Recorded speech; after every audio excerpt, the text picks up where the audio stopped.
Hey you guys, welcome back to my channel. So today's video is things that no one told me about breastfeeding.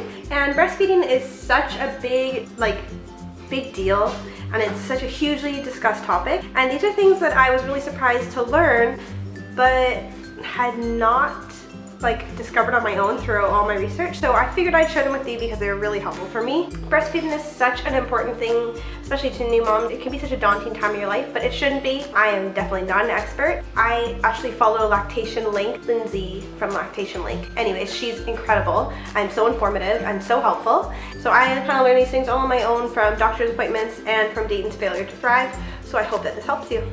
So right now I am wearing the baby, laundry's going, I'm making him baby food, and it's smoking hot in my house, and they're cleaning the windows outside, so I'm definitely in mom mode right now. So number one, 15 to 20 minutes each side. At Dayton's first checkup we went to the maternity clinic, and the doctor there was asking about his feeding. And one of Dayton's first days home, he spent like 4 hours crying, and I didn't understand why. And I had read not to introduce a soother. So I knew, okay, go as long as you can. I think what I read was like 30 days not to introduce a soother. So in my mind, I gotta follow the rules. So at Dayton's 1 week check, I said to the doctor, like, Dayton cries a lot and I feel glued to him. Remember one day actually, I was lying on the couch, and if I took Dayton off and unlatched him, he would cry. He really wanted to suck. So all that I had to do was get him a soother. Don't be afraid to get your baby a soother. It's not the end of the world, and Dayton does not use it at all. Like, he used it a little bit when he was a newborn, but he'll suck it and spit it out because he knows it's not really useful for him. So don't be afraid in introducing a soother. So the 15 to 20 minutes aside is helpful. So you would do 20 minutes, rest, go to the other side, 20 minutes. I can't just start a timer and stop it at 20 minutes and know that that's it, we're done, because he rests in between and it's like a workout for him. So I have to have a little bit of grace and patience. That is a really loose rule, but it was helpful for me until I learned about Dayton. Number two, diaper changes in between. If baby does not seem interested, you're supposed to change the baby's diaper in between each side to stimulate interest. I did this once and Dayton peed on me. That was the only time he ever has, and so I don't do it. Babies, especially when they're young, whatever they eat goes through their system very quickly. I'm not sure how quickly. I'm not educated in this topic at all, just my experience. So I would not change Dayton's diaper in between each side. I would change his diaper every single time before he ate. So it's time to eat, new diaper. That's how it works. And if anything were to happen in between his feeds, I'd obviously change him again. I only changed his diaper in between the sides once, and that was the time that he peed on me. It was recommended by my doctor to do that, and when we were in the hospital with Dayton, they said that as well. But I think that's mainly because it stimulates interest and wakes them up a bit. So if baby's falling asleep on the breast all the time, that's kind of why they introduced that, based on my understanding. Number three, the latch. So one of the things that really helped me with breastfeeding was reading a book called Breastfeeding Made Simple beforehand. I'll put some info in it below. And I read the whole book when I was in my second trimester and maybe in my third. But regardless, it helped so much. Dayton had an incredible latch from the beginning, and I feel like it's all because of that book. I was able to learn what to do. I remember being in the hospital and thinking, like, nipple to nose. And that's something that was talked about in the breastfeeding book. If you really like more information to learn something, get this book. It was incredible. Breastfeeding Made Simple was an awesome tool to use, and I love to read, and I think that knowledge can be power. It can also be overwhelming. I actually took notes and referred to my notes once baby was born. So I really do recommend this book.